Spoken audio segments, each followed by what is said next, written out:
Yun, magandang araw mga paps. So, dito tayo ngayon sa Toyota Ribbon na may knocking na makina at palyado o ano ba yung mga basic na gagawin natin dito para malaman natin kung nasaan banda yung kanyang problema. So habang nasa biyahe si sir ay bigla na lang nag-knocking yung makina at wala ng power, so kaya dinala niya dito sa atin. So yung una natin ginawa dito ay chinek muna natin yung cooling system kung meron bang bulwak-bulwak. So pansin naman natin dito na okay naman, so wala siyang mga bubbles dyan kung ano man. So masabi natin na wala pang pressure dun sa kanyang cooling system, so okay pa talaga. So yung mga ginawa natin dito ay basic lang. Ayan, kitang kita natin dyan na binuksan natin yung tubo ng kanyang ihi-ihi. Ayan. So pinapakinggan natin dito yung tunog ng makina kung meron bang pagbabago. So ayan. So may nagtatanong dyan kung bakit tinanggal natin yung valve cover. So tinanggal natin yan para makita natin kung may mga masamang espiritu na nakapasok dyan. So makikita natin kung may mga abnormal bang mga galawan. So kitang-kita naman natin na normal na yung galaw ng kanyang camshaft, kaya okay pa yan.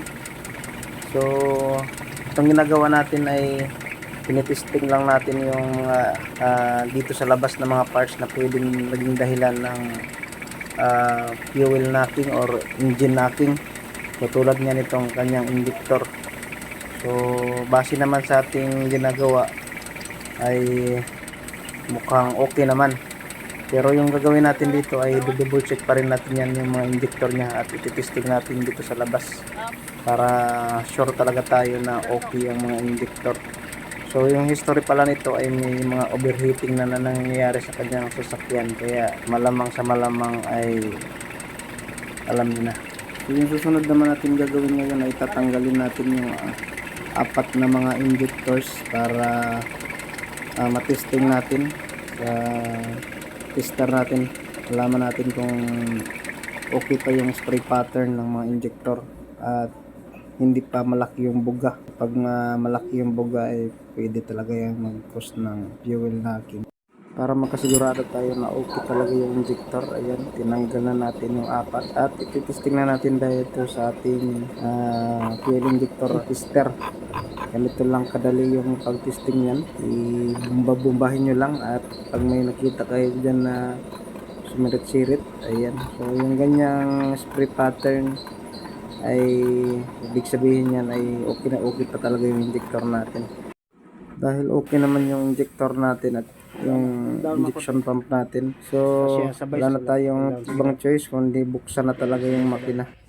So kitang kita dito sa kanyang block na nag-overheat talaga yung makina. Yan. So tingnan natin number 1.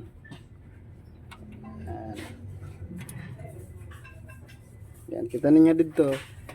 Ito, meron pa siyang gap. Pero dito nasa taas na yung piston number 4. Pero ito nasa baba, nasa baba pa siya. Sige, angat mo ba? Yan. Sige. Down mo. Down. Sige. Sige. Up. Kita naman natin dito. Naka-down na siya.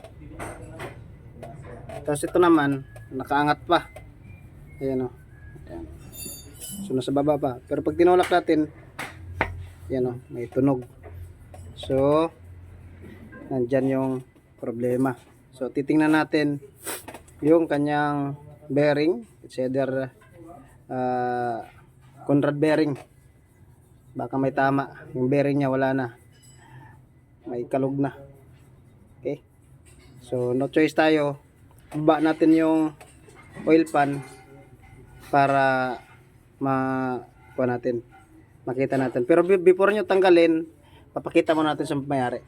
Pero pwede nyo nang pakita muna natin sa may-ari nga. Tawagan muna natin yung may-ari para sure tayo.